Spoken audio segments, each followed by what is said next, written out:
Welcome to lunch hour debate. తెలంగాణలో మరో కొత్త పార్టీ పురుడు పోసుకుంది.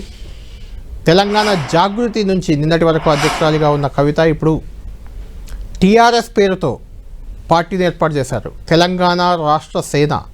మొన్నటి వరకు టీఆర్ఎస్ అంటే ఉద్యమ కాలంలో కానీ ఆ తర్వాత అధికార పక్షంలో కానీ తెలంగాణ రాష్ట్ర సమితి అంటే టీఆర్ఎస్ అని ఉండేది.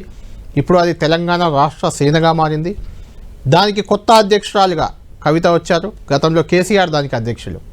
ఇప్పుడు ఆయన కూతురు కవిత దానికి అధ్యక్షురాలుగా మారారు. తెలంగాణ జాగృతి సాంస్కృతిక కార్యక్రమాల ద్వారా ముందుకెళ్లిన క్రమంలో కవితక్కగా అందరితో పిలిపించుకున్న కవిత ఇప్పుడు తెలంగాణ రాష్ట్ర సేన పార్టీ అధ్యక్షురాలిగా కవితమ్మ కాబోతున్నారు. తెలంగాణ అమ్మగా పరిణతి చెందబోతున్నారంటూ స్వయంగా ఆమెనే ప్రకటించారు. అమ్మ జేబు చూడదు, కడుపు చూస్తుందంటూ ఒక కామెంట్ చేశారు.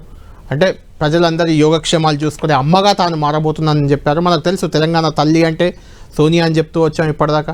తెలంగాణకు చిన్నమ్మ సుష్మా స్వరాజ్ అని చెప్తూ వచ్చాం. పక్కనున్న రాష్ట్రం తమిళనాడుకి అమ్మ అంటే జయలలిత. ఇప్పుడు తెలంగాణకు కొత్త అమ్మగా కవిత రూపాంతరం చెందబోతున్నారు. పరిణతి సాధించబోతున్నానని ఆమెనే చెప్పారు. కాబట్టి తెలంగాణ అమ్మగా కవితకు ఎంత మేరకు మార్కులు పడబోతున్నాయి, తెలంగాణ అమ్మగా ప్రజా బాహుల్యంలోకి ఆమె వెళ్ళినప్పుడు ఎలాంటి స్పందన ఉండబోతుంది అనేది తెలబోతుంది. 3 పార్టీలు బీఆర్ఎస్, కాంగ్రెస్, బీజేపీ 3 పార్టీలపై యుద్ధం ప్రకటించినప్పటికీ ప్రధాన యుద్ధం మాత్రం బీఆర్ఎస్ పైనే ప్రకటించారు. నేరుగా కేసీఆర్ను టార్గెట్ చేశారు. ఆయన రాజకీయ పరిణతి కోల్పోయారన్నారు. ఆయన మారిన మనిషి గతంలో కేసీఆర్ కాదు, ఒక మర మనిషిగా మారిపోయారని. ఆయన చుట్టూ తోడేళ్ళు గుంటదక్కల గుంపు తయారైంది. ఆయన బయటకు రానివ్వట్లేదు, ఆయన బయటకు రాడు, సారు రారు అంటూ ఒక కామెంట్ చేశారు. చిన్న సార్ సీఎం అంటూ మాట్లాడారు. మొత్తానికి ఆమె తన టార్గెట్ ఏంటో చెప్పకనే చెప్పేశారు. ఈ 2 ఏళ్ళు ప్రధాన ప్రతిపక్షం ఇప్పుడు బీఆర్ఎస్ వాస్తవానికి, కానీ తానే ప్రధాన ప్రతిపక్షం కాబోతాను ఈ 2 ఏళ్ళు అని చెప్పారు. ఆ తర్వాత రాబోయేది అధికారంలోకి రాబోయేది కూడా తానే అంటూ చెప్పారు. యథావిధిగా అక్కడ కూడా సీఎం నినాదాలు మిందంటాయి. గతంలో రేవంత్ రెడ్డి సభల్లో వచ్చేవి, ఈ మధ్యకాలంలో కేటీఆర్ సభల్లో వస్తున్నాయి సీఎం నినాదాలు. ఇప్పుడు కవిత సభలో కూడా వచ్చాయి.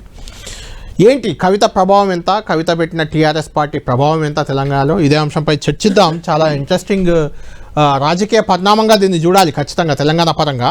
అఫ్కోర్స్ ఇప్పటివరకు తెలంగాణలో చాలా పార్టీలు వచ్చాయి. తెలంగాణ ప్రజా సమితి 1969 నుంచి మొదలు పెడితే నరేంద్ర తెలంగాణ సాధన సమితి, తెలంగాణ తల్లి విజయశాంతి, తెలంగాణ తల్లి పార్టీ, ఆ తర్వాత నిన్నగాక మొన్న తెలంగాణ జన సమితి, కోదండరాం పార్టీ, దాని తర్వాత YSR Telangana party, Sharmila party, latest party అదే. దాని తర్వాత ఇప్పుడు కవిత పార్టీ వచ్చింది. ఎలా ఉండబోతుంది తెలంగాణ రాజకీయం ముందు రోజుల్లో? దీనికి సంబంధించి నిజంగా కూడా టీఆర్ఎస్ అంటే 2001 ఏప్రిల్ 27 సరిగ్గా 2 రోజులు, ఇంకో 2 రోజుల్లో ఆ పార్టీ 26వ వార్షికోత్సవ సభ కూడా జరగబోతుంది ప్లీనరీ. 26 ఏళ్ళు, దాదాపు 26 ఏళ్ళు అయింది టీఆర్ఎస్. మొదటి టీఆర్ఎస్ 1 అనాలి ఇప్పుడు దాన్నిగా. టీఆర్ఎస్ 1 ఆవిర్భవించి 26 ఏళ్ళు అవుతుంది. ఇప్పుడు టీఆర్ఎస్ 2 ఈరోజు మళ్ళీ ఎల్లుండి టీఆర్ఎస్ 1 ఆవిర్భావానికి 26 ఏళ్ళు అయితే ఈరోజు టీఆర్ఎస్ 2 ఆవిర్భవించింది 2.0. దీనికి సంబంధించి డిబేట్లో ఖచ్చితంగా వీళ్ళిద్దరూ చాలా కీలకమైన వాళ్ళు. ఎందుకంటే టీఆర్ఎస్ 1లో కీలక పాత్ర పోషించినప్పుడు టీఆర్ఎస్లోనే ఉన్నారు ఎన్ఎం శ్రీనివాసరెడ్డి గారు, ప్రభుత్వ విప్, మహబూబ్ నగర్ ఎమ్మెల్యే కూడా. ఇప్పుడు టీఆర్ఎస్ ఆవిర్భావంలో చాలా కీలకంగా 2001లో ఉన్న నాయకుడు ఆయన మనతో ఉన్నారు. అదేవిధంగా రవీందర్ రావు, ప్రస్తుతం బీఆర్ఎస్ పార్టీలో ఉన్న ఎమ్మెల్సీ రవీందర్ రావు గారు కూడా బీఆర్ఎస్ పార్టీ ప్రధాన కార్యదర్శి. కవిత ఇప్పుడు ఏదైతే టీఆర్ఎస్ 2.0 పెట్టారో ఆ కవితను సస్పెండ్ చేసిన ప్రధాన కార్యదర్శి అని చెప్పుకోవాలి రవీంద్రరావు గారిని. ఆమెను సస్పెండ్ చేసిన తర్వాత ఆమె ఇప్పుడు టీఆర్ఎస్ అని పార్టీ పేరు పెట్టుకుంది. దీనిపై చర్చిద్దాం, దీని ప్రభావం ఎలా ఉంటుంది. రవీంద్రరావు గారు క్విక్ రియాక్షన్ చెప్పండి. మీరు టీఆర్ఎస్ అయిపోయింది, బీఆర్ఎస్ వచ్చింది, ఇప్పుడు మళ్ళీ టీఆర్ఎస్ 2.0. అది కేసీఆర్ కూతురు కవిత పెట్టిన పార్టీ. ఆమె చేసిన కామెంట్లో నేను మళ్ళీ చెప్పాను, మీరు అన్నీ వినే ఉంటారు. కేసీఆర్ని ఉద్దేశించి మర మనిషి అన్నది కానీ, తోడేళ్ళు గుంటనక్కల గుంపు చేరింది, కేసీఆర్ బయటకు రాదే కానీ కేసీఆర్ రాజకీయ పరిణితి కోల్పోయారనే చాలా పెద్ద కామెంట్ ఇది. ఇప్పటివరకు ఏ రాజకీయ నాయకుడు దేశంలో ఇంత ధైర్యం చేయలేదు, కవిత చేశారు. ఎలా చూస్తున్నారు కవిత పార్టీ భవితవ్యం ఏంది, దాన్ని ఎలా ఎదుర్కోబోతున్నారు? ఒరిజినలే, నకిలీ అంటూ ఒక Bisleri water bottle original duplicate పెట్టారు, కోల్గేట్ పేస్ట్ డూప్లికేట్ పెట్టి ఒక రియాక్షన్ అయితే బీఆర్ఎస్ ఆల్రెడీ ఇచ్చేసింది. ఏంటి మీ స్పందన ఏంటి? ఫస్ట్ రియాక్షన్ చెప్పండి. గుడ్ ఆఫ్టర్నూన్ కళ్యాణ్ గారు, మీకు 10 టీవీ ప్రేక్షకులకి, మిత్రులు శ్రీనివాసరెడ్డి గారికి నమస్కారం. కవిత పార్టీ పెట్టడం అనేది ఆమె మాట్లాడిన మాటల తీరు 20 సంవత్సరాలుగా జాగృతి నాయకురాలుగా గత టిఆర్ఎస్ పార్టీ నాయకురాలుగా కేసీఆర్ గారి కూతురుగా నాయకత్వాన్ని ఎన్ని అవకాశాలు ఇచ్చినా కూడా పటిష్టవంతమైన నాయకత్వాన్ని ఆమె నిరూపించుకున్న నాయకురాలు కాదు. ఆమె పూర్తిగా వైఫల్యం చెందిన కేసీఆర్ గారి కూతురుగా ఎంత ఎత్తుకున్నా కూడా ఎదగని నేత. ఇవాళ పార్టీ పెట్టి అది టిఆర్ఎస్ లేకపోతే తెలంగాణ రాష్ట్ర సేన అసోసియేషన్ అసలు రిజిస్టర్ అయిందా కాలేదా ఇంకా అన్ని దాంట్లో గందరగోళాలు ఉన్నాయి. కానీ ఆమె టిఆర్ఎస్ పడితే పులిని చూసి నక్క వాతలు పెట్టుకున్నట్టే ఉంటుంది తప్ప ఆమెకు ఆ చరిస్మా లేదు, ఆ చాము లేదు, ఆ నాయకత్వం లేదు, లక్షణాలు లేవు, ఆ నిజాయితీ కూడా లేదు. పార్లమెంటు సభ్యురాలుగా చేస్తే కకావికలం చేసింది ఢిల్లీలో మన పార్లమెంట్ సభ్యులని. ఎంతమంది పార్టీల నుంచి వెళ్ళిపోయారు, ఢిల్లీ రాజకీయాలని ఎంత వికృతంగా మార్చారు, పార్టీకి ఎన్ని ఇబ్బందులు కల్పించారు పార్లమెంట్ నాయకురాలుగా చూసాం. నిజామాబాద్ నుంచి ఎంపీగా గెలిస్తే ఒక్క ఎమ్మెల్యే కూడా ఆమె వెంట లేడు, ఒక్క నాయకుడు కూడా నిజామాబాద్ నుంచి లేడు, నేటికి కూడా లేరు. ఆమె 10 సంవత్సరాలు ఈ పార్టీలో వైభవాన్ని అనుభవించింది. 10 సంవత్సరాల ఉద్యమంలో మా నాయకురాలు బిడ్డగా కార్యకర్తలు పార్టీ మొత్తం వెతికితే కొద్ది మంది అదే పార్టీ కార్యకర్తల్ని జాగ్రత్తలు పెట్టుకొని పార్టీ కార్యకర్తల యొక్క నాయకుల యొక్క స్పాన్సర్షిప్ తోటి బతుకమ్మ లాంటి ప్రోగ్రాములు చేసి అది తన గొప్పతనం అని చాటుకున్నారు. మరి జాగృతిలో ఎదిగిన నేతలు ఎవరు? నీ వెంట పేరు చెప్పగలిగిన నేతలు ఎంతమంది ఉన్నారు? నీ 20 సంవత్సరాల నాయకత్వంలో నీ పేరు మీద ఎదిగిన నేతలు ఎందరున్నారు? నీ అనుచరులు లేరు, ఎదిగిన నేతలు లేరు, నీ సహకారం పొందిన వాళ్ళు లేరు, నీ లబ్ధి పొందిన వాళ్ళు లేరు, నీ ఇన్ఫ్లుయెన్స్ లేరు. నీ వల్ల పార్టీకి కేసీఆర్ గారికి గాయాలైనాయి. నువ్వు చేసిన గాయాల కంటే నేడు నువ్వు మాట్లాడుతున్న మాటలు మించి చేసే గాయాలేం కాదు. మాకొక దరిద్రం పోయింది, మాకొక పీడ విరగడైంది. ఈమె నాయకత్వం ఏందనేది ప్రజలు కూడా రివీల్ చేసుకుంటారు. 20 సంవత్సరాలుగా ఈమె ఎరుగా తీసింది ఏంది, ఈమె పొడుగు చేసింది ఏంది, ఎంతమంది నేతలు నమ్మకస్తులు ఆమె ఎంట సమకూర్చుకుందనేది. ఇంతకాలం ఎదగని నేత, ఇంతకాలం ద్రోహం చేసిన నేత, ఇంతకాలం అధికారం దుర్వినియోగం చేసిన నేత, ఇంతకాలం అవినీతికి పాల్పడిన నేత, ఇంతకాలం 100 కోట్లు సమకూర్చుకొని ఆ నల్లధనాన్ని నేటి బయటికి తీస్తున్న ఈ సందర్భంలో ఆమె మాటలు వెకిచ్చేస్తలాగా మేకపోతే గాంభీర్యాన్ని మళ్ళీ మనం కంటిన్యూ చేద్దాం. ఫస్ట్ రియాక్షన్ చూసారు, మొత్తానికి ఆ పార్టీని మీరు ఈజీగా తీసుకుంటున్నారు, అది ఏమీ కాదని తేల్చేస్తున్నారు. శ్రీనివాస్ రెడ్డి గారు, ఒక్కసారి కోదండరామ్ గారిది, దిలీప్ కుమార్ది కూడా ఫస్ట్ రియాక్షన్ తీసుకున్నాక మీతో మాట్లాడదాం అందరిది. కోదండరామ్ గారు గుడ్ ఆఫ్టర్నూన్, దిలీప్ కుమార్ గారికి కూడా welcome to debate. Good afternoon. Kodandaram గారు, కొత్త పార్టీ ఇంకొకటి పురుడు పోసుకుంది, టీఆర్ఎస్. మీరు తెలంగాణ జేఏసీలో టీఆర్ఎస్ను కూడా నడిపిన నాయకుడు మీరు అప్పట్లో ఉద్యమంలో. ఇప్పుడు కొత్తగా టీఆర్ఎస్ 2.0 అనుకోవాలి కదా, ఎందుకంటే టీఆర్ఎస్ అది ఇది రెండు మాయ అనే రకంగా ఉంది కాబట్టి. ఏంటి కవిత పార్టీ ప్రభావం తెలంగాణ రాజకీయాల్లో ఎలా ఉండబోతుంది అని మీకు అనిపిస్తుంది?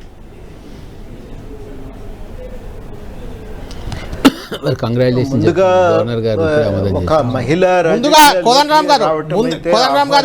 మీకు అభినందనలు. కోదండరామ్ గారు, మీకు ముందుగా కంగ్రాచులేషన్స్. గవర్నర్ గారు ఇప్పుడే మీ ఎమ్మెల్సీ సభ్యత్వానికి, మీ ఎమ్మెల్సీ ప్రభుత్వం పంపిన దానికి, గవర్నర్ క్యాబినెట్ పంపిన దానికి ఆమోదం లభించింది. మధ్యలో కొంత గ్యాప్, కోర్టు కేసులు అది ఇది వచ్చినా మొత్తానికి మళ్ళొకసారి శివప్రతాప్ శుక్లా మిమ్మల్ని ఎమ్మెల్సీగా ఆయన ఫైల్పై సంతకం చేశారు. మీకు ముందుగా అభినందనలు. మీకు కృతజ్ఞతలండి. నా వ్యక్తిత్వంలో, ఆలోచనలో, ఆచరణలో మునుపెట్లున్నానో అట్లనే ఉంటానని కూడా ఈ సందర్భంగా హామీ ఇస్తూ, ఒక మహిళ రాజకీయాల్లోకి రావటం అయితే అభినందించదగినటువంటి పరిణామము, తప్పనిసరిగా ఆహ్వానించవలసిందే, దాన్ని అందరం కూడా సంతోషపడవలసిందే. కానీ చాలా కీలకమైన కొన్ని ప్రశ్నలకు సమాధానాలు అయితే వారి వాళ్ళటి ప్రసంగంలో ఇవ్వలేకపోయింది. మొదటిది, మునుపటి కేసీఆర్ కాదు అని మాట వారు మాట్లాడటం జరిగింది. మునుపటి కేసీఆర్ కాదు, ఆయన మన మనిషి కానీ ఇప్పుడు మర మనిషిగా తయారైపోయినరు. ఒకప్పుడు ప్రజల కోసం భిక్షాటన ఎత్తిండు, ఇప్పుడు ఆ మనిషి అట్లా లేడు, రాయిగా మారిపోయిండు అని చెప్పి వారి మీద వ్యాఖ్యానాలు చేసిండ్రు. కానీ వాళ్ళ చాలా కీలకంగా ఒక విశ్లేషణ చేయాలి. ఎందుకు ఇట్లా జరిగినాయి రాజకీయాలు, కారణాలు ఏంటి అనే విశ్లేషణ చాలా కీలకం. ఆ విశ్లేషణ వారి ప్రసంగంలో లోపించిందని నేను భావిస్తున్నా. మొదటిది. రెండు, ఒకవేళ నిజంగా కేసీఆర్ చెప్పిన రాజకీయాల్లో చాలా ఆయన ప్రభుత్వం నడిపిన తీరులో లోపాలు కనుక ఉంటే మేము చాలా విమర్శలు చేసినాం. తెలంగాణ జేఏసీగా కానీ తెలంగాణ జనసమితిగా కానీ చాలా విమర్శలు చేసినాం. లోతుగా విమర్శల్ని మరి పుస్తక రూపంలో కూడా మేము తీసుకొచ్చినాం. ఇవాళ మేము అడిగేది ఏంటంటే, ఒక రాజకీయాల్లో ఇట్లాంటి పతనావస్థకు చేరుకోవటానికి ఒక విశ్లేషణ ఉండాలి. రెండవది, అట్లా జరగకూడదు రాజకీయాల్లో అనుకుంటే సైద్ధాంతిక ఒక వివరణ ఇవ్వాలి. తాను ఏం చేయదలుచుకుంది అనే దానికి ఒక సైద్ధాంతిక పునాదిని, ఒక సిద్ధాంతాన్ని చెప్పాలి. మూడు చాలా కీలకము. ఆ రాజకీయాలు ఆచరణలో తప్పులు దొర్లినాయి అనుకుంటే ప్రత్యామ్నాయమైన ఆచరణ రాజకీయాలను తీసుకొని వచ్చే ప్రయత్నం చేయాలి. ఆ రాజకీయాలు తీసుకొని రాలేకపోతే ఇవాళున్న దాంట్లో పెద్ద తేడా రాదని, ఒక ఆమె నిలదొక్కుకోవటం కూడా కష్టమవుతుందని చెప్పి నేను నమ్ముతా ఉన్నా. అది నేను ప్రధానంగా చేయదలిచినటువంటి ఒక వ్యాఖ్య. రెండు, ఒక మామూలుగా మాట్లాడుకుంటే వాస్తవానికి 10 ఏళ్ళ అధికారంలో ఉన్నప్పుడు వెంటనే ఉన్నారు, చాలా సమస్యలు వాళ్ళు చూసినరు. అధికారంలో ఉన్నప్పుడు బయటకు వచ్చి మాట్లాడలేకపోయినా లోపల నిలబడైనా తాను వ్యాఖ్యలు చేయవలసి ఉండే, తాను సూచనలు చేయవలసి ఉండే, ఒక ఒత్తిడి పెట్టి ప్రజల తరఫు నుంచి ఒక ప్రెజర్ గ్రూప్గా పనిచేయవలసి ఉండే. ఆ పని కూడా వారు చేయలేకపోయినరు. అధికారాన్ని ఎట్లా ఉపయోగించుకోవాలనే ఆలోచనతోనే వ్యవహరించారు తప్ప తాను ఒక ప్రత్యామ్నాయంగా ప్రజల తరఫున ఒక శక్తిగా నిలబడలేదనేది మనకు తెలుసు, అర్థమవుతున్నది. ఇది మనం అర్థం చేసుకోవలసిన అవసరం ఉంది. వీటికి ఇవాళ తాను వివరణ ఇచ్చుకోవలసిన అవసరం ఉంది, సిగ్గుపడవలసిన అవసరం ఉంది అంటే సరిపోదు. నువ్వు సిగ్గుపడటం మాత్రమే కాదు, ఎందుకు మరి ఆ రోజు నువ్వేం చేసినావు అనే విచారణ కూడా చెప్పుకోవాల్సిన అవసరం ఉంటుంది అనేది నేను నమ్ముతా ఉన్నానండి. రైట్. దిలీప్ కుమార్ గారు, మీరు క్విక్ రియాక్షన్, మీ ఫస్ట్ రియాక్షన్ ఏంటి? మీరు కూడా కేసీఆర్తో చాలా అత్యంత సన్నిహితంగా మిగిలిన వ్యక్తి. ఇప్పుడు కేసీఆర్ టార్గెట్గా కవిత, అది కూడా టీఆర్ఎస్ పేరుతోనే పార్టీ ఆవిర్భావం జరిగింది. నిజంగా ఇది బీఆర్ఎస్ పార్టీకి థ్రెట్గా మారే అవకాశం కనిపిస్తుందా మీకు ఏమైనా? నమస్తే, మీకు డిబేట్లో ఉన్న పెద్దలందరికీ నమస్కారం. ఇది ఆల్మోస్ట్ కోదండరామ్ గారు అన్నట్టుగా ఒక 10 years వాళ్ళతో పాటు సేల్ అయిన తర్వాత బయటకు వచ్చి పాటలు మాడతా అంటే మనం ఎట్లా యాక్సెప్ట్ చేయాలి? ఇవన్నీ కూడా కోదండరామ్ కానీ మేము కానీ సుదీర్ఘకాలంగా టీఆర్ఎస్ మొదటి టర్మ్ కాసు అని సరే కానీ మొదటిసారి ఇప్పుడే వచ్చారని వదిలిపెట్టా. ఆ తర్వాత ఎన్నో సందర్భాల్లో అక్కడ జరుగుతున్న అవినీతిని కానీ కుటుంబ పరిపాలన కానీ మేమందరం కూడా చాలా తీవ్రంగా అంటే పబ్లిక్ లోకి ఎక్స్పోజ్ చేసే ప్రయత్నం చేసాం. ఎన్నో సందర్భాలు అప్పుడు మాట్లాడలే. మరి ఆమె అందులో ఉంది, అప్పుడు అందులో ఉందని లేరు, నన్ను పక్కకు పెట్టారు, నన్ను దూరం పెట్టారు అని ఈ రోజు అంటుంది. కానీ మనందరం అనుకున్నాం. అందుకే ఇంతకుముందు రవీంద్రరావు గారు ఎమ్మెల్సీ గారు మాట్లాడారు, ఆ నల్లధనం అంతా బయటకు వస్తుంది. నల్లధనం ఈ రోజు ఈమె గురించి మాట్లాడితే వీళ్ళ కుటుంబ సభ్యులందరి దగ్గర ఉందని అంటున్నాం కదా. ఆ సర్టిఫికేట్ ఇచ్చేది కదా ఐఎస్ఐ ముద్రలాగా. వీళ్ళందరూ కూడా అవినీతి పనులు, మా నాన్న మాత్రం శుద్ధపూస వెన్నపూస అని మాడితే అది కరెక్ట్ కాదు కదా. ఇంతకుముందు కోదండరామ్ గారు అన్నట్టు నేను కూడా ఒక బుక్కే రాసి అపరిచితులు, దాని మీద క్లారిటీ వాళ్ళ మీరు ఈ అంశాలు దిలీప్ కుమార్ మెన్షన్ చేసిన కరెక్టా కాదంటే పబ్లిక్ లో సుదీర్ఘకాలంగా ఇవన్నీ రకరకాల అపవాదులు కానీ అవినీతి ఆరోపణలు కానీ ఆ పార్టీ మీద చర్చలు ఉన్నాయి. ఈ రోజు ఈమె డెఫినెట్లీ వెల్కమ్ చేస్తే, ఒక మహిళ ధైర్యంగా ముందుకు వచ్చింది.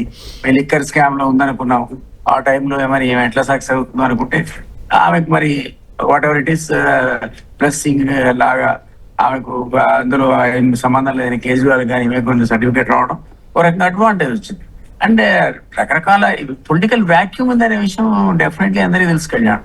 ఈ రోజునట్టు దాంట్లో వాళ్ళు బీఆర్ఎస్ 10 ఏళ్ల పరిపాలన లోపల తెలంగాణ ఆకాంక్షలు నెరవేర్చలేదని ఏ తెలంగాణ మీద అయినా సరే స్కూల్ వైపులో కూడా చెప్తాడు. కాబట్టి ఆ క్రియేట్ అనే వ్యాక్యూమ్ ని అడ్వాంటేజ్ తీసుకుని అధికారంలోకి వచ్చిన కాంగ్రెస్ కూడా ఈ 2.5 years లోపల వాళ్ళు ఫెయిల్ అయ్యారు. అందుకని వ్యాక్యూమ్ అనేది నింపడానికి బదులు వాక్యూమ్ పెరిగింది. సో ఈ రోజు ఒక అవసరం ఉంది, ఒక పొలిటికల్ వాక్యూమ్ లో. ఆ వాక్యూమ్ కవితతో ఫిల్ అవుతుందా, కవిత పార్టీతో ఫిల్ అవుతుందా? అదే నేను అనేది ఆ పొలిటికల్ వాక్యూమ్ నుంచి ఎవరో ఒకళ్ళు వస్తారనేటువంటి ఒక ఆలోచన అందరికి ఉన్నప్పుడు రావాలని కూడా మనం కోరుకున్న సందర్భంలో కవిత ఆ వాక్యూమ్ ఫిల్ చేస్తుందా అన్నది, ఎందుకంటే అనుకున్నటువంటి నెగటివ్ అంశాన్ని ప్రస్తావించారు. 10 ఏళ్ళు అదే పార్టీతో ఉండి అప్పుడే మాట్లాడకపోవడం. అండ్ అన్ఫార్చునేట్లీ ఇప్పుడు కొత్తగా బీసీ కాన్సెప్ట్ ఎమర్జ్ అయింది విపరీతంగా. ఎంత బాగా వచ్చిందంటే బీసీలు వేరే నాయకత్వానికి ఉండాలి అనేటువంటి సందర్భం లోపల వాళ్ళ ఈమె అన్ఫార్చునేట్ గా తను మహిళ అయినటువంటి మన అందరం వెల్కమ్ చేసిన పార్టీ పెట్టుకున్న తప్పులేదన్నా కూడా ఆమె అగ్రవర్ణాలకు చెందినటువంటి వ్యక్తి అయిపోయింది. అదే సామాజిక వర్గానికి 10 ఏళ్ళు మనం పరిపాలించిన సామాజిక వర్గానికి చెందినటువంటి వ్యక్తి అయిపోయింది. సో అదొక డిస్క్వాలిఫికేషన్ కాకపోయినా డెఫినెట్లీ ఒక one of the negative factors. వీటిని ఓవర్కమ్ అవుతూ ఆమె ఈ రోజు కొత్త పార్టీని ఎస్టాబ్లిష్ చేసి ఈ వాక్యూమ్ లో తను నిలబడుతుంది. హైలీ డిబేటబుల్ అది. But definitely there is a political vacuum and we have to welcome. Right. Srinivasa Reddy గారు, అందరిది వెర్షన్ తీసుకున్నాను. అధికార పార్టీ మిమ్మల్ని ఎందుకు ఆపానంటే, నేను 2004లో రాజశేఖర రెడ్డి అధికారంలోకి వచ్చారు. మళ్ళీ 9 ఎన్నికల నాటికి PRP ఒకటి వచ్చింది. అప్పుడు చిరంజీవి పెట్టిన ప్రజారాజ్యం పార్టీ, అదేవిధంగా లోక్ సత్తా కూడా కొంత. ఆ 2 పార్టీలు ప్రభుత్వ వ్యతిరేక ఓట్లను చీల్చడం వల్ల మళ్ళీ రాజశేఖర రెడ్డి అధికారంలోకి వచ్చారనే ఒక చర్చ చాలా పెద్ద ఎత్తున జరిగింది. ఇప్పుడు కూడా అధికార పక్షానికి లాభం చేకూరేలా, లేకుంటే అధికార ప్రజా వ్యతిరేక ఓట్లు చీల్చేలా, బీఆర్ఎస్ ఓట్లే మెయిన్గా చీల్చేలా కవిత పార్టీ ఇప్పుడు రాబోతుంది. అది అధికార పార్టీకి లాభం అని ఒక చర్చ. కానీ కవిత గారు వెనుక కొంత రేవంత్ రెడ్డి ఉన్నారో, లేకుంటే కాంగ్రెస్ ఉందన్న కొద్ది రోజుల నుంచి ఆరోపణలు ఉన్నా అవి రోజు ఏం తగ్గలేదు. రేవంత్ రెడ్డి కూడా హిట్లర్ అన్నారు, నియంత అన్నారు, కర్కోట కూడా అన్నారు, ప్రజల ప్రాణాలు పోతున్నా పట్టించుకోవట్లేదు అన్నారు. ఏంటి ఈ పార్టీ ఎజెండా మీకు ఎలా కనిపిస్తుంది? ఈరోజు ఆమె స్పీచ్ చూశాక ఆమె ఈవెన్ బీసీ నినాదం గతంలో టీడీపీకి ఉండేది, అదే కలర్, ఎల్లో కలర్ జెండానే పెడుతున్నారు. ఆ బీసీ నినాదమే ఎత్తుకుంటున్నారు. సరే, విద్య, వైద్యం, వ్యవసాయం, ఉపాధి, సామాజిక న్యాయం, రకరకాల అంశాలు చెప్పారు. ఏమనిపించింది మీకు? దీంట్లో కొద్దిగా సమయం ఇవ్వండి. ఫస్ట్ తెలంగాణ ప్రజలకు అందరికీ కూడా కొన్ని గుర్తు చేయదలుచుకున్నాను. కేసీఆర్ గారు పార్టీ పెట్టిండ్రు 2001. అవును, పార్టీ పెట్టినప్పుడు అనవసరంగా డిప్యూటీ స్పీకర్ ఉండే, మాకేదో ఇంత అధికారం, పొలిటికల్ అధికారం ఉండే. చంద్రబాబు నాయుడు ప్రాపకాన ఒక మంత్రి పదవి వస్తుంది, అక్కడనే ఉంటే ఏదో తప్పులు చేసిండా, పొరపాటు అయిందా, చంద్రబాబు నాయుడు గారితో సరిపోలేదా, మంత్రిగా ఉంటే తీసేసి డిప్యూటీ స్పీకర్గా పెట్టిండ్రు. ఆ డిప్యూటీ స్పీకర్ కుర్చీ కూడా ఉండనీయరా అని చెప్పి అమెరికా నుంచి ఫోన్లు చేసి, మాలాంటి వాళ్ళం ఒక పార్టీ కావాలి, ఉద్యమం నడపాలి తెలంగాణ అన్నప్పుడు ఫోన్ చేసింది. దాంట్లో కేటీఆర్ గారు ఉన్నారు, కవిత గారు ఉన్నారు.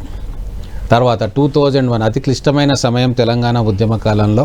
ఒకవైపు ఎన్కౌంటర్లు, ఒకవైపు నిర్దాక్షిణ్యంగా అణచివేతలు, పౌర సమాజం లేదు.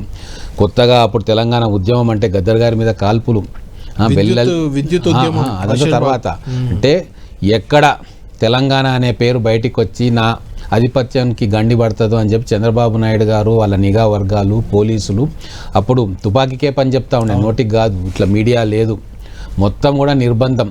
ఒక మాట మాట్లాడితే తీసుకెళ్ళి ఎన్కౌంటర్ అని చేసే సందర్భాలు అప్పుడు ప్రత్యక్షంగా చూసినాం. ఎన్నికలలో కూడా మేము నిజామాబాద్లో అక్కడిక్కడ పోయినప్పుడు ఎవరు ప్రచారానికి పోతే వాళ్ళని తీసి లోపలేసుడు, ఎన్కౌంటర్ చేస్తా అని బెదిరించి ప్రత్యక్షంగా చూసినాం. కొన్ని సందర్భాల్లో త్రుటిలో మేము వెళ్ళిపోయినాక మళ్ళీ అక్కడికి పోలీసులు రావడం అన్నీ జరిగినాయి.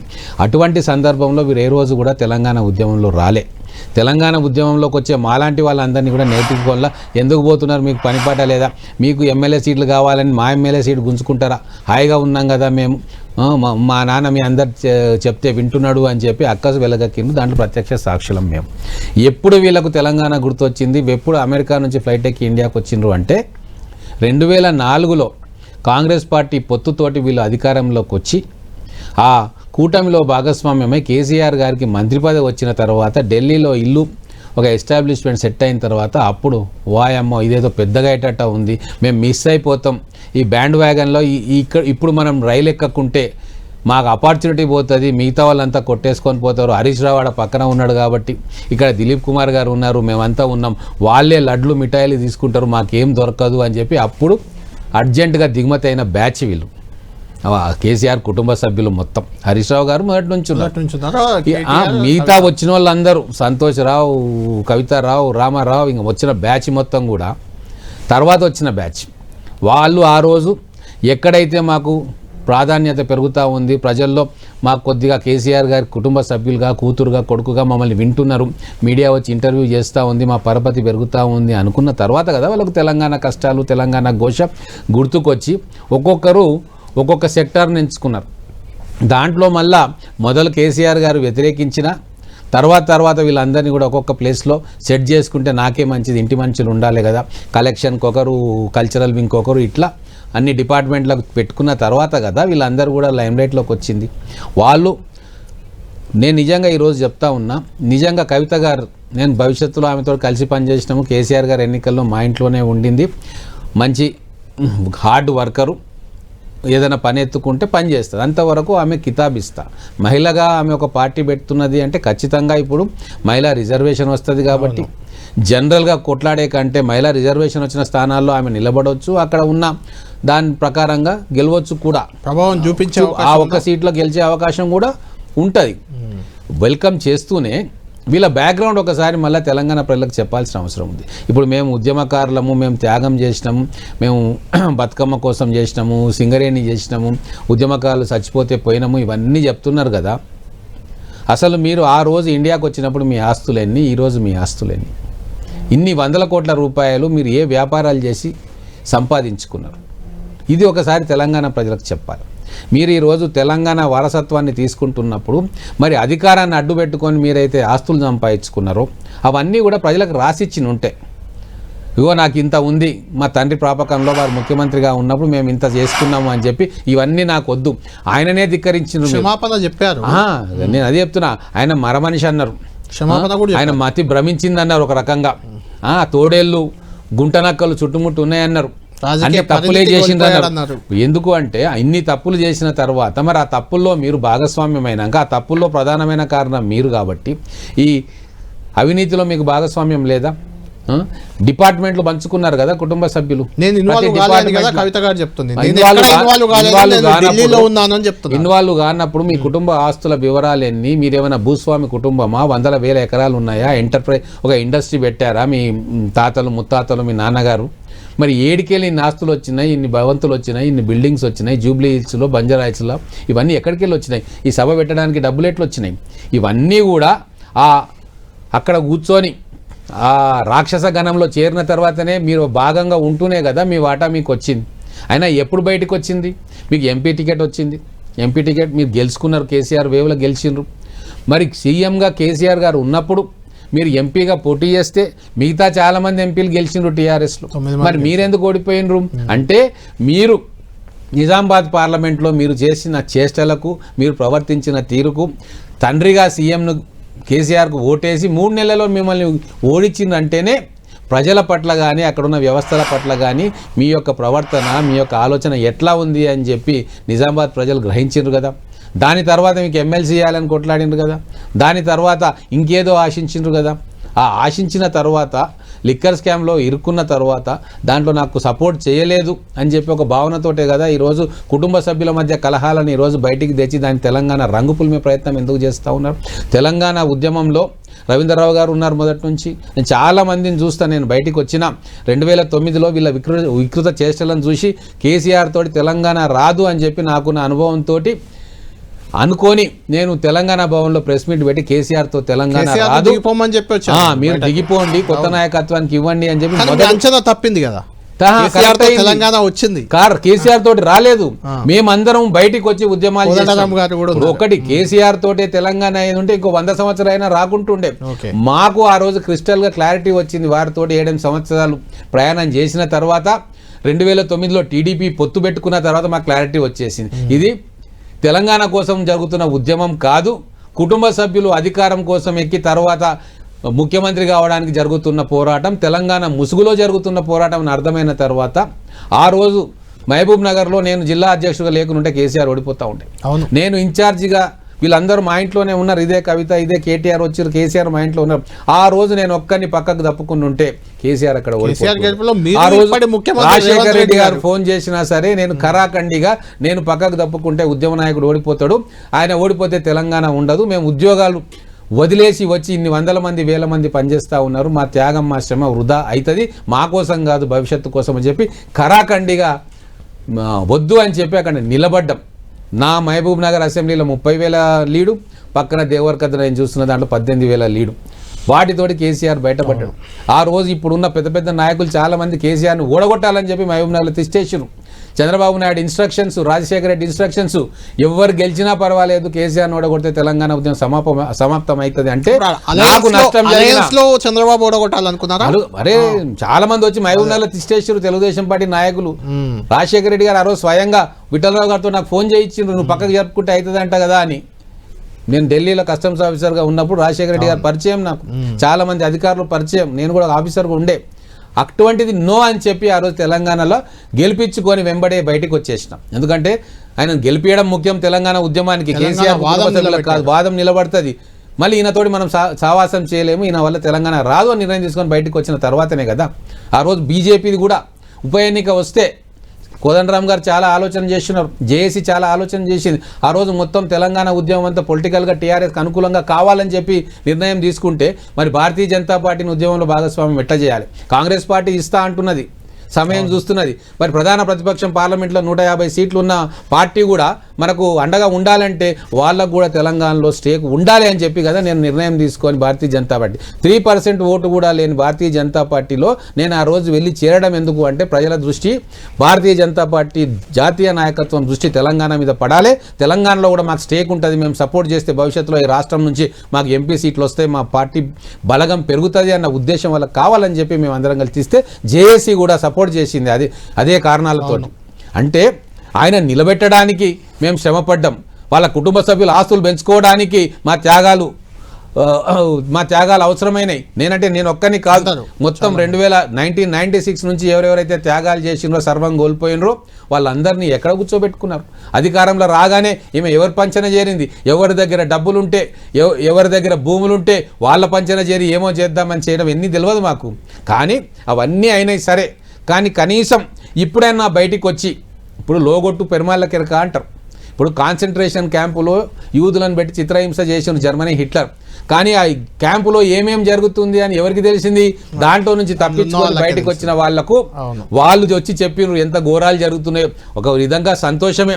బీఆర్ఎస్ పార్టీ ఒక ఫెయిల్యూర్ పార్టీ, కేసీఆర్ అనేటి ఆయన ఇప్పుడు ఒక ఫెయిల్యూరు. ఆయన అవసరం తెలంగాణ ప్రజలకు లేదు. ఆయన తీసుకున్న ప్రతి నిర్ణయం స్వార్థంతో కూడుకున్న నిర్ణయం. ఆయన ప్రాజెక్టులు కట్టినా కూడా డబ్బుల కోసం హిట్లర్ అంటుంది కదా. వస్తాను ప్రతిపక్ష పార్టీలో ఉన్నప్పుడు రేవంత్ రెడ్డి అద్భుతంగా చేసిండు అంటే అంటారా? అయితే 1,00,000 ఎకరాలకు కూడా నీళ్లు రాలేదు, 1,20,000 ఎకరాలకు 1,20,000 కోట్లు పెడితే 1,00,000 ఎకరాలకు నీళ్లు రాలేదని, మరమనిషి అని, ప్రజలతో సంబంధం లేదు అని, తోడేళ్ల గుంపులు ఉన్నాయన్న చుట్టూ అని, గుంటనక్కలు ఉన్నాయని అన్నీ చెప్తున్నది. అంటే ఈ 10 ఏళ్లలో వాటా రాలేదు కాబట్టి నిజాలు బయటకు వచ్చి కక్కుతా ఉన్నారు. సంతోషమే, ప్రజలకు తెలియాల్సిందే కదా. అధికార పార్టీకి మంచిదే అది. మంచిది చెడ్డదని కాదు. ఇప్పుడు ఎప్పుడు కూడా అధికారంలో ఉన్నప్పుడు వావా అంటారు, మనకు తెలిసిన విషయమే. కుర్చీ వదిలి పక్కకు జరిగినాక నిజాలు బయటికి తెలుస్తాయి, సత్యంగా యథార్థంగా విశ్లేషణలు జరుగుతాయి. సంతోషమే. ఇప్పుడు అన్నీ చూసిన ఆమె అన్ని పాపాల్లో భాగస్వామ్యం అయినా ఆమె బయటికి వచ్చి ఈరోజు మేము పాపం చేస్తాను, ప్రాయశ్చిత్తం చేసుకుంటా, తెలంగాణ ప్రజల కోసం ఇప్పుడు పనిచేస్తా అంటే స్వాగతిస్తాం. అలాగే ఆమె చెప్పిన మాటలన్నీ కూడా తెలంగాణ ప్రజలు గమనించాలి. కవిత గారిని మీరు ఆదరిస్తారా లేదా అది వ్యక్తిగతం, మీరు ఆదరిస్తే ఆదరిస్తారు. కానీ కవిత గారు చెప్పే ప్రతి మాట అక్షర సత్యాలు కాబట్టి వాటి మీద మీ దృష్టి పెట్టాలి తెలంగాణ ప్రజలందరూ అని చెప్పి చెప్తా ఉన్నాను. శ్రీనివాస్ రెడ్డి గారు, ఒకటి ఫైనల్ క్వశ్చన్ మీకు. మీరంతా ఇప్పుడు నా డిబేట్లో ఉన్న అంతా మీరు కానీ, కోదండరామ్ గారు కానీ, దిలీప్ కుమార్ గారు కానీ, ఒక రవీంద్రరావు బీఆర్ఎస్ నాయకుడు కాబట్టి ఆయన పక్కన పెడితే మిగిలిన మీరు ముగ్గురు కేసీఆర్ను విభేదించిన వాళ్ళే. ముందు ఆయనతో ట్రావెల్ అయ్యారు, ఆ తర్వాత విభేదించి బయటకు వచ్చారు, ఆయన వైఖరిని తప్పుపట్టారు. కానీ ఆయన ఏం చేయలేకపోయారంటే తెలంగాణ తెచ్చాడు, ముఖ్యమంత్రి అయ్యాడు, 10 ఏళ్ళు ఉన్నాడు, సరే దిగిపోయేటప్పుడు ప్రభుత్వ వ్యతిరేకత వచ్చి దిగిపోయాడు. ఇప్పుడు కవిత ప్రతిపక్షము నాదంటుంది, రాబోయే అధికార పక్షం నేనంటుంది. అంటే సొంత కూతురే కేసీఆర్ను నిలువరించగలుగుతుంది అని మీరు నమ్ముతున్నారా? అంటే కేసీఆర్ పని ఖతం చేస్తుందని నమ్ముతున్నారు? ఇప్పుడు ఒక్కటండి, ఇప్పుడు కేసీఆర్ పని ఖతం అయిపోయింది ఆల్రెడీ. ఎప్పుడైతే 2023లో కేసీఆర్ కుర్చీ దింపేసిండ్రో తెలంగాణ ప్రజలు కంప్లీట్గా కేసీఆర్ ఆయన చుట్టూ ఉన్న బలగము, తోడేళ్ళు అంటారా, గుంటనక్కలు అంటారా, వాళ్ళందరి సంగతి, ఆయన చేసిన వ్యవహారము, అవినీతి, కబ్జా, నిఘా నీడలో తెలంగాణ ఉన్నదని కూడా చెప్పిండ్రు కదా. అంటే ఆ నిర్బంధము అవన్నీ కూడా అర్థమైన తర్వాతనే మళ్ళీ మాకు స్వేచ్ఛ రావాలి అని చెప్పేసి ప్రజలు తిరుగుబాటు చేసి జీవన్ రెడ్డి లాంటి నాయకుడు రేవంత్ పోవాలి, కేసీఆర్ రావాలి అని అంత సుదీర్ఘ అనుభవం ఉన్న నాయకులు వస్తున్నారు కదా. జీవన్ రెడ్డి గారికి ఏం క్రెడిబిలిటీ ఉన్నదండి? ఇప్పుడు టికెట్ ఇచ్చిన ఎన్టీ రామారావు గారు అనామకుడుగా ఉన్న వ్యక్తిని తీసుకొచ్చి ఎమ్మెల్యే చేస్తే కనీసం ఒక సంవత్సరం కూడా తిరిగిందో లేదో, సంవత్సరం కూడా కాలేదు, నాదే వెన్నుపోటు పొడిచి నాదెండ్ల భాస్కర్ రావు గారు కాంగ్రెస్ పార్టీ కదా ఆ రోజు వెన్నుపోటు పొడిపించింది, వినండి. పొడిపించింది ఇందిరాగాంధీ కదా, కాంగ్రెస్ పార్టీ కదా, మీరు క్షమాపణ చెప్తారా దానికి? పోనీ వినండి, దానికి నేను చెప్పేది వినండి. ఇప్పుడు రాజకీయంగా ఒక పార్టీ, పొలిటికల్ పార్టీ అడ్వాంటేజ్ తీసుకుంటుంది. ఇంట్లో మసలం లేకుంటే ఇంట్లో వాళ్ళు బయటకు వచ్చి మేము ప్రభుత్వాన్ని పడగొడతాము అన్నప్పుడు ఖచ్చితంగా రాజకీయం చేయాల్సిందే, చేస్తారు. కానీ ఒక వ్యక్తి ఇంటిగ్రిటీ మనం చూడాలి అంటే క్లిష్టమైన సమయంలో వారు నాయకుని పక్కన ఉన్నారా, ప్రజల పక్కన ఉన్నారా, పార్టీ పక్కన ఉన్నారా? ఒకవేళ పార్టీని వదిలేసి నాయకుని విమర్శిస్తే దాంట్లో ప్రజల కోసం విమర్శిస్తున్నారా, సొంతంగా కుర్చీ కోసం విమర్శిస్తున్నారా అని బేరీ చేసుకుంటున్నప్పుడు జీవన్ రెడ్డి గారు ఎక్కడ నిలబడతారు, న్యాయం పక్షాన్ని నిలబడతారా, వారికి ఇంటిగ్రిటీ ఉందా లేదా అనేది 30-40 ఏళ్ళ చరిత్ర చూస్తాం. ఒకటి వారు ఏదో చెప్పిండ్రు ఇప్పుడు అని చెప్పి కేసీఆర్ ఎన్నెన్ని మాటలు అన్నాడు. ఇప్పుడు కరీంనగర్ పార్లమెంట్ ఎన్నికలలో కేసీఆర్ ఎన్నెన్ని మాటలు అన్నాడు, 100 కోట్ల రూపాయలు గుప్పించిండు, అందరికి ఫోన్లు చేసి ఏమేమి మాటలు మాట్లాడిన అవన్నీ మాకు తెలియదా?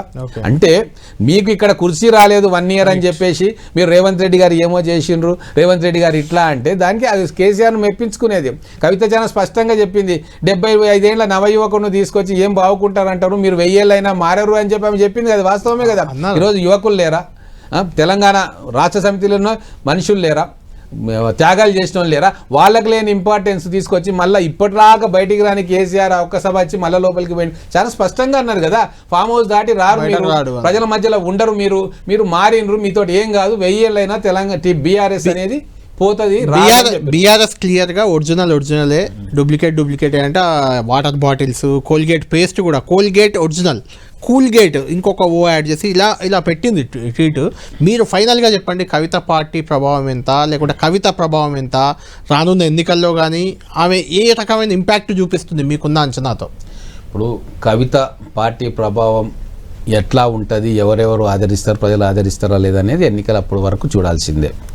తెలంగాణ ప్రజలు చాలా తెలివైన వాళ్ళు, ఎవరిని ఎప్పుడు ఆదరించాలి, ఎవరిని ఎక్కియాలి, ఎవరిని దింపాలి అనేది వాళ్ళకి స్పష్టంగా ఇక్కడ వైబ్రెంట్గా ఉండే ఒక సివిల్ సొసైటీ ఉంది, సంఘాలు ఉన్నాయి, అన్ని రకాల కుల సంఘాలు కావచ్చు, ప్రజా సంఘాలు కావచ్చు, పొలిటికల్ పార్టీస్ కావచ్చు, రకరకాల ఆలోచనలతోటి కలిసి పనిచేసుకుంటూ ఒకరినొకరు విమర్శించుకుంటూ ప్రజాస్వామ్యబద్ధంగా తెలంగాణకు ఏది అవసరమో అని చెప్పి యూనిఫైడ్గా ఒక కంబైన్డ్ థాట్ ప్రాసెస్ని ప్రజలకు తీసుకుపోయే శక్తివంతమైన ఒక ప్రజా సంఘ సివిల్ సొసైటీ కాంబినేషన్ పొలిటికల్ పార్టీస్లో ఉన్న వాళ్ళు కూడా ఒక మంచి వైబ్రెంట్ పొలిటికల్ డెమోక్రసీ ఇక్కడ ఉంటుంది. కాబట్టి ఆమె చేసే పనులు, ఆమె ప్రజలు తిరిగే పనులతోటి ఆమె ఒక సీట్ గెలుస్తుందా, 1% ఓటు సంపాదిస్తుందా, 2% సంపాదిస్తుందా, 5% సంపాదిస్తుందా, రిజిస్టర్డ్ పార్టీగా రికగ్నైజ్డ్ పార్టీగా మారుతుందా అనేది ఖచ్చితంగా మనం అసెంబ్లీ ఎలక్షన్స్ తర్వాతనే చూడాలి. కానీ ఈ రోజు ఒకటి స్పష్టంగా అర్థమైంది ఏంటి అంటే, తెలంగాణ ప్రజలు అర్థం చేసుకోవాల్సింది ఏంటి అంటే, ఇంట్లో ఉండి అన్ని పాపాల్లో భాగమైన వాళ్ళు కూడా బయటికి వచ్చి మేము పాపం చేసినాం, మేముకైనా ఇంతటి పాపాన్ని మేము భరించలేమయ్యా బాబు, కొద్దిగానైనా ప్రక్షాళన చేసుకోవాలి మేము అని చెప్పి బయటికి వస్తున్నారు. ఈ కవిత చెప్తున్న మాటలను మనం అర్థం చేసుకొని ఎంత ఘోరమైన పరిపాలన 10 సంవత్సరాల్లో బీఆర్ఎస్ పార్టీ, కేసీఆర్ గారు వారు చుట్టుముట్టు ఉన్న తోడేళ్ళు గుంటనక్కలు అందించిరో నేను అనట్లేదు, నేను అందరినీ గౌరవంగా చూస్తా. ఆమె అన్న మాటలనే ఎందుకు ఈ రకంగా కవిత అంటున్నది, దీంట్లో వాస్తవం ఉందా లేదా, వాస్తవం ఉంటే దాంట్లో ఈమె పాత్ర ఎంత అని కూడా కరెక్ట్గా విశ్లేషణ చేసుకోవాల్సిన అవసరం ఉంది. పార్టీలు వస్తుంటాయి, పార్టీలు పోతుంటాయి, కానీ టీఆర్ఎస్ అనే దాన్ని తీసుకొని తను ఢిల్లీలో చక్రం తిప్పాలని చెప్పి తెలంగాణ పదాన్ని తీసుకొచ్చి బీఆర్ఎస్ చేసిన వ్యక్తి ఇప్పుడు తెలంగాణకి ఏమో అన్యాయం జరుగుతుంది నేను వస్తా అంటే ప్రజలు ఆదరిస్తారని చెప్పి నేను అనుకోను.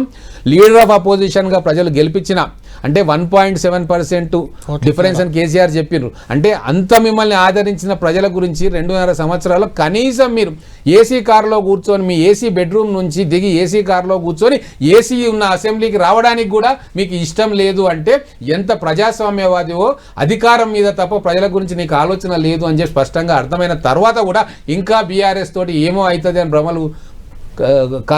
భ్రమల్లో వాళ్ళు ఉంటే మేమేం చేసేది లేదు. Right, thank you Srinivas Reddy గారు, thank you very much. Right, Srinivas Reddy గారు చెప్పిన ఒపీనియన్స్, తర్వాత కవిత మాట్లాడిన అన్ని అంశాలపై కోదండరామ్ గారు, దిలీప్ కుమార్ గారు, తర్వాత రవీందర్రావు గారు డిబేట్లో కంటిన్యూ అవుతున్నా.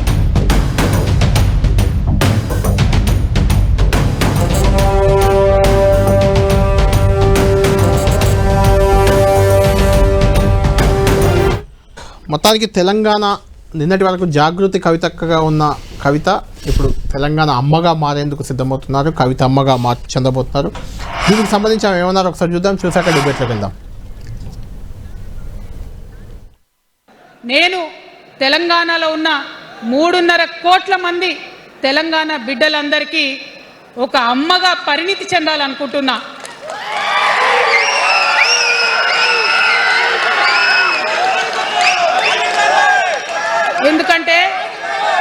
ఎందుకంటే ఒక అమ్మతనంతో పరిపాలన జరిగినప్పుడే బిడ్డలకి ఏదైనా కష్టం వస్తే అమ్మ హృదయం బద్దలవుతుంది. అటువంటి దుఃఖంతో పరిపాలన జరిగినప్పుడే, అటువంటి సంవేదనతో పరిపాలన జరిగినప్పుడే, అటువంటి ఆర్తితో పరిపాలన జరిగినప్పుడే రాష్ట్రం ముందుకు పోతుంది, రాష్ట్రంలో ఉన్న ప్రజల కష్టాలు తీరుతాయి. ఇవాళ ఎన్నిసార్లు ఎన్ని రకాలుగా ఆలోచన చేసినా మన తెలంగాణ రాష్ట్రంలో అనేక రోజుల నుంచి, అనేక సంవత్సరాల నుంచి ఒక భూస్వామ్య వ్యవస్థ నడిచింది. రైట్. వనితారావు గారు, మన కేసీఆర్ కాదు, ఆయన మన మనిషిగా మారిపోయాడు, తోడేళ్ళు గుంటనక్కల చేతిలో చిక్కాడు, ఆయన అధికారం కోసం మమకారం మర్చిపోయాడు అని కేసీఆర్ని, ఇటు కర్కోటక పాలన, హిట్లర్ నియంత అంటూ రేవంత్ని చీల్చి చెండాడారు. ఇప్పటి వరకు తెలంగాణ తల్లి అంటే సోనియమ్మ అని, ఎవడ జాతిపిత అంటే కేసీఆర్ అని, ఎవడ చిన్నమ్మ, బీజేపీ అలయన్స్లో ఉన్నారు దిలీప్ గారు, చిన్నమ్మ అంటే సుష్మా స్వరాజ్ అని ఇలా చెప్పుకుంటూ వచ్చాం. ఇప్పుడు తెలంగాణ అమ్మగా మారుతా అంటున్నారు కవిత గారు. నవ్వుకుంటున్నారు జనమందరు. కళ్యాణ్ గారు ఎందుకు ఇక అమ్మ మమకారం ఏడాది 2 ఏళ్ళ 20 ఏళ్ళ నుంచి చూస్తున్నాం కదా. ఎంతమంది భోజనాలు పెట్టింది, ఎంతమంది పేదల కష్టాలు చూసింది, ఎంతమంది మహిళల్ని పక్కన పెట్టుకుంది, ఎంతమంది మహిళలకి ఆమె చేయూతను అందించింది. ఓ మహిళా నాయకురాలుగా ఢిల్లీలో ఆమెకు అధికారం చెప్తే ఒక 5 ఏళ్ళు ఏ రకంగా రాజ్యం వెళ్ళింది, ఎంతమంది ఎంపీలని పార్టీల నుంచి వెళ్ళగొట్టింది. నిజామాబాద్ మీకు కూడా బాగా తెలుసు కదా కళ్యాణ్ గారు. నిజామాబాద్ ఉన్న ఎమ్మెల్యేలు, పార్టీ క్యాడరు, ఎమ్మెల్యేలే కదా పాపం, ఎమ్మెల్యేలు వెన్నుపోటు పొడిచి కదా ఆమె ఓడించింది. అదే వెన్నుపోటు పొడిచే పరిస్థితి ఎందుకు తెచ్చుకుంటేనే కదా కళ్యాణ్ గారు. ఇప్పుడు మీరు కూడా తెచ్చుకున్నారా? మిమ్మల్ని వెన్నుపోటు పొడిచే పరిస్థితి వచ్చింది కదా, మరి మీరు కూడా తెచ్చుకున్నారా? అందుకనే కదా కేసీఆర్ గారికి అపారమైన ప్రేమ కన్న కూతురు మీద ఉంటే, ఆ కన్న కూతురు మీద ఉన్న ప్రేమని ఎంతగా బ్లాక్మెయిల్ చేసింది అనేది ఇవాళ కాప రేపు తెలుస్తూనే ఉంటుంది కదా. కాస్త సాఫ్ట్ కార్నర్ ఏంది, పార్టీ పెట్టనంత మేరకి ఏమో మళ్ళా పార్టీలకు వస్తుందేమో, కుటుంబం కదా కలిసిపోతారేమోనని కాస్త సమయం పాటించాను అందరు పార్టీలో కూడా. ఇక గవర్నే లేదని పార్టీ పెట్టుకుని అంటే రవీంద్రరావు మొదలు పెట్టినాక ఇప్పటికి లేదా అవకాశం లేదా? బీఆర్ఎస్ టీఆర్ఎస్ రెండు కలిసే అవకాశం లేదా? కలిసే అవకాశం ఇట్లాంటి మనిషితోటి ఈమె పెద్ద మాకు పెంట కదా కళ్యాణ్ గారు, పెద్ద కుంపటి మాకు కన్న కూతురు హక్కున చేర్చుకుంటే అవకాశాలు కల్పిస్తే, తిరిగి వచ్చినా కూడా అవకాశాలు కల్పిస్తే పార్టీ శ్రేణులలో మమేకమైందా అంటే అది కాదు. ఆమె పార్టీలో ఎన్నడూ మమేకం కాలే. ఆమె ఎజెండానే వేరు, ఆమె లైనే వేరు, ఆమె వాటానే వేరు, ఆమె దృక్పథమే వేరు. ఎన్నడూ కూడా కుటుంబంలో కలిసి ఉన్నట్టుగా లేదు, పార్టీలో కలిసి ఉన్నట్టుగా లేదు. ఆమె గుంపు, ఆమె కథ. పోనీ ఎవరన్నా ఆయమన్న వ్యక్తులు ఆమె వెంట ఉన్నారా అంటే ఉద్యమ సమయంలో ఉన్న వాళ్ళని తీసుకోండి, ఉద్యమం తదనంతరం అధికారులప్పుడు కూడా చూడండి, ఈ 10 ఏళ్ళు ఆ 10 ఏళ్ళు చూడండి, ఈ 20 ఏళ్లలో కూడా ఆమె ప్రజాక్షేత్రంలో ప్రజానాయకులు ఎవరన్నా వెన్నంటి ఉన్నారా, ఓర్చుకున్నదా? పోనీ తన నాయకత్వాన్ని అమ్మలాగా అంటున్నది కదా, అమ్మలాగా హక్కున చేర్చుకున్నదా? సామాజిక న్యాయం అట. ఏ సామాజిక న్యాయంలో నువ్వు భాగస్వామ్యం కల్పించినావు? ఎవరిని హక్కుని తెచ్చుకునే అవకాశాలు అందిపుచ్చుకునేలా ఇచ్చినావు? ఎక్కడ కూడా లేదు కదా. నా జాగృతిలో ఎదిగింది లేదు, నీ నిజామాబాద్ నువ్వు పక్కన చేసుకుని ఎదిగించుకునేది లేదు. అంటే నేను చేస్తున్న ఆమె క్యారెక్టర్ ఏందనేది. ఇవాళ నీ పార్టీ ఆవిర్భావం ఏంది, నీ మాటల ధోరణి ఏంది, నీ అక్కసు ఏంది, ఇవన్నీ ఎట్లా బహిర్గతమైనవి? నువ్వు పార్టీకి భారమై ఈ పార్టీకి ఒక పెద్ద కుంపటిలాగా తయారైతే కదా. రవీంద్రరావు గారు ఫైనల్ గా ఆమె చేసిన కామెంట్ ఏంటి? మొత్తం తోడేళ్ళు గుంట నక్కలు కేసీఆర్ చుట్టూ చేరాయని, అందులో మీరు కూడా ఉన్నారా? ఇగో కవిత గారి వ్యాఖ్యలు ఎంత నీచమైనవి, హేవియమైనవి, ఏ దశలో ఏ స్థాయిలో మాట్లాడుతుంది, ఏ సమయంలో మాట్లాడుతుంది అనేది ఇక్కడ కీలకం. నేనున్నానా, XYZ ఉన్నానా, నా మీద కూడా ఊరికే అంటున్నది. కేసీఆర్ గారిని అన్నాయనే ఒక వీడియో, కళ్యాణ్ గారు మీరు కూడా సుదీర్ఘంగా ఉన్నారు. కేసీఆర్ గారిని నేను ఏనాడన్నా పల్లెత్తు మాట అన్నానా? మా ఓటమికి కారణాలు ఏందనేది ఓ చిట్చాట్ సందర్భంగా 3-4 అంశాలు నేను అన్నగాని కేసీఆర్ గారిని ఎప్పుడు అన్నాను. కేసీఆర్ గారి మహోన్నతమైన వ్యక్తి. ఇంత ముందు దిలీప్ గారు ఎంత గొప్పగా ఉండే నాకు తెలుసు. కోదండరామ్ గారితో కూడా సుదీర్ఘకాల ప్రయాణం చేసినాం. వారు కూడా డిఫర్ అయి ఉండొచ్చు కాక, కానీ కోదండరామ్ గారు ఎక్కడున్న కోదండరామ్ గారు ఎక్కడికి వచ్చారు? ఆ ఎదుగుదల పాత్ర ఎవరిది? ఆ అవకాశం కల్పించింది ఎవరి? దిలీప్ గారు ఒక ఓఎస్డీగా ఉండేది ఎక్కడ? మాధవ్ రెడ్డి గారి దగ్గర. ఎక్కడ దిలీప్ గారు ఎమ్మెల్సీ ప్రజాప్రతినిధి అయ్యారు? ఎక్కడ కోదండరామ్ గారు ఎక్కడ తీసుకెళ్లారు? కానీ వీరందరూ కూడా మీరు కేసీఆర్ గారిని తీసుకెళ్ళామంటారు. ఎక్కడ శ్రీనివాస్ రెడ్డి గారు? నేనంటాడు శ్రీనివాస్ రెడ్డి గారు. శ్రీనివాస్ రెడ్డి గారు వెలిక్కి వచ్చింది ఎక్కడ? ఆయన అధికారి, ఆయన అయ్యా మేము ఉద్యోగాలు త్యాగాలు చేస్తే అధికారంలోకి వచ్చింది. నా గురించి మాట్లాడకూడదు. మేము సీట్లు తీసుకోలేదు, బీఫామ్లు తీసుకోలేదు కేసీఆర్ దగ్గర. మా ఆస్తులన్నీ పెట్టినాం, మా ఆస్తులన్నీ పెట్టినాం. చాలా చిట్టా ఉంది. నన్ను గెలకండి దయచేసి. మీ మాటలు మీరు మాట్లాడుకోండి. రవీంద్రరావు గారు కేసీఆర్ గారు వ్యక్తిగతంగా ఏ రోజు దూషించాను? అదే చెప్తున్నాను. రవీంద్రరావు గారు ఒక్క నిమిషం. రవీంద్రరావు గారు, శ్రీనివాస్ రెడ్డి గారు లేదంటే కేకే మహేందర్ రెడ్డి గారు, జిట్టా బాలకృష్ణారెడ్డి గారు వాళ్ళు ఉద్యమంలో ఎలా ఉన్నారు మీకు తెలుసు, నాకు తెలుసు. అది పక్కన పెడదాం. అంటే నేను అనేది ఇప్పుడు వీళ్ళు వదిలేస్తే సొంత కూతురే తిరుగుబాటు చేయడం, ఇది దేశ రాజకీయాల్లో చాలా అరుదైన సందర్భాలుగానే చూడాలి. ఇది ఎక్కడన్నా కొడుకులు తిరుగుబాటు చేస్తారేమో కానీ కూతుర్లు తిరుగుబాటు చేసిన సందర్భం అయితే చాలా తక్కువ. ఎలక్ట్రిసిటీ బిల్లు కట్టకుంటే మేము చరిత్ర కాబట్టి నన్ను లాగకండి దీంట్లో. ఇదే పెద్ద మనుషులు అన్నారు కదా, ఇదే పెద్ద మనుషులు అన్నారు. బిడ్డేనా, కొడుకుడేనా, అల్లుడేనా అని మాట్లాడేది కదా. ఒక బిడ్డని నిర్దాక్షిణ్యంగా పార్టీ నుంచి సస్పెండ్ చేస్తే ఎందుకు అభినందించారు? ఆ బిడ్డ సస్పెండ్ చేసిన ఆమె మాట్లాడితే ఇవాళ మీరు సపోర్ట్ చేస్తారా? ఇవాళ మీరు ఉటంకించి మాట్లాడతారా? అవి వాస్తవాలుగా మాట్లాడతారా? ఆ రోజు కవిత గారి గురించి ఎట్లా మాట్లాడిండండి? ఒక లిక్కర్ రానని మాట్లాడారు, అడ్డగోలుగా మాట్లాడారు కదా. కేసీఆర్ గారి కూతురు మీద అడ్డగోలుగా మాట్లాడారు కదా, కుటుంబం మీద మాట్లాడారు కదా. మరి మేము కదా నిర్దయ లేకుండా, నిర్దయ కాకుండా కూతురైనా కూడా, కేసీఆర్ గారి కూతురైనా కూడా కొడుకైనా తప్పదు సస్పెండ్ చేసా అంటారు. తెలుసున్నా కూడా కళ్యాణ్ గారు ఒక మాట ఇట్లా మాట్లాడుతుందని తెలుసున్నా కూడా మేము పెట్టేస్తాం కదా. రైట్ వీటన్నిటి అంచనా వేసినాం కదా. రైట్, అర్థమైంది పాయింట్ అర్థమైంది. రైట్, దిలీప్ గారు ఫైనల్ గా చెప్పండి, కవిత ప్రభావం నిజంగా కేసీఆర్ మీద ఎంత ఉంటుంది? ఎందుకంటే కేసీఆర్ మీకు అత్యంత సన్నిహితుడు, గతంలో మీరు ఆయన పక్కనే ఉండి చూసిన వాళ్ళు. కేసీఆర్ పై తిరుగుబాటు చేసిన చాలామంది, ఇది ఇప్పుడు నేను చెప్పొచ్చో చెప్పరాదో మీరు చెప్పాలి, చాలామంది దాదాపుగా కొంతమంది మినహా ఎక్కువ మంది కనుమరుగయ్యారు. ఎలా ఉండబోతుంది ఇప్పుడు రాజకీయం తెలంగాణలో? ఒకటి మీరు అన్నది కరెక్టే, కానీ రవీందర్ విత్ డ్యూ అపాలజీస్ రవికి తెలుసో తెలియదు రాలేదు. ఎన్నమంటే నేను మొదటి నుంచి ఉన్నాం. దాదాపు 17 మంది మేము అంతా ఉద్యోగాలు వదులుకొని వచ్చాము. 10 years సర్వీస్. నేను డిఎఫ్ఓ స్థాయి జాబ్కి, ఆయన కమర్షియల్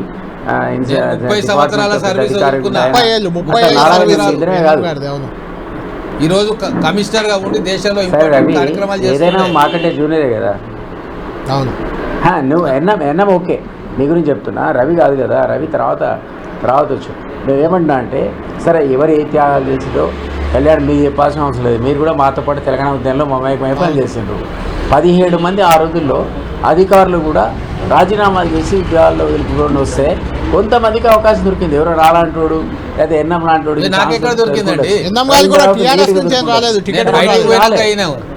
నాకేం దొరకలే. జిల్లాలో జెండా పాటిందే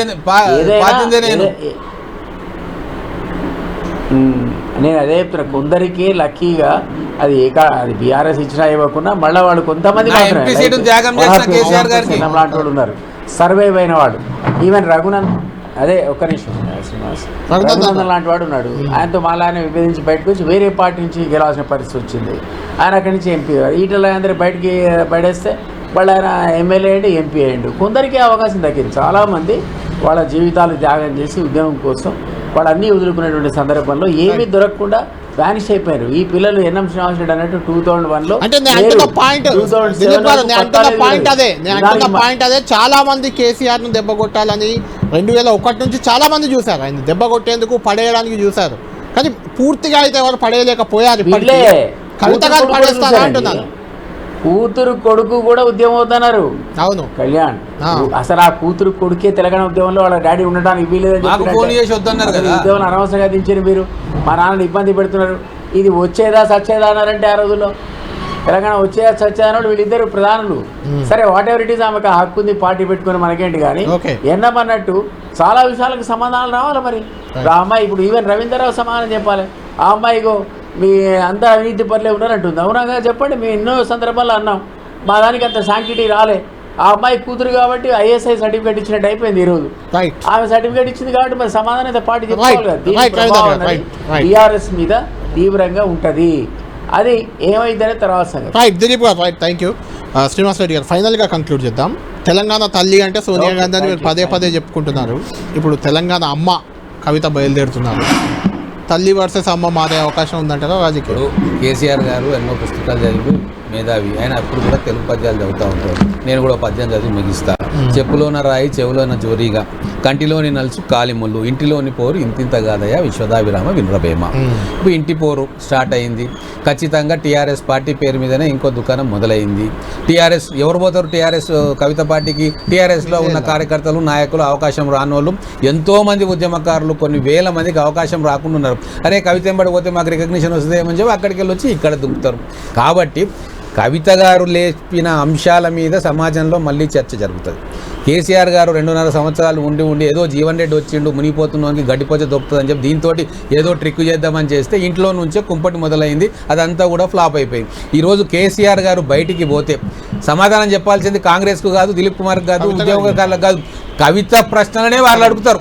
దానికి సమాధానం చెప్పలేకనే ఆయన జీవితకాలం అంతా తప్పింపు కావాల్సిందే. Right. Thank you Srinivas Reddy గారు, థ్యాంక్ యూ రవీంద్రరావు గారు, థ్యాంక్ యూ దిలీప్ కుమార్ గారు, థ్యాంక్ యూ కోదండరామ్ గారు. మొత్తానికి తెలంగాణలో కవిత పార్టీ, అది కూడా టీఆర్ఎస్ అనే పేరుతో పెట్టడం అనేది ఇప్పుడు రాజకీయంగా హాట్ టాపిక్గా మారింది.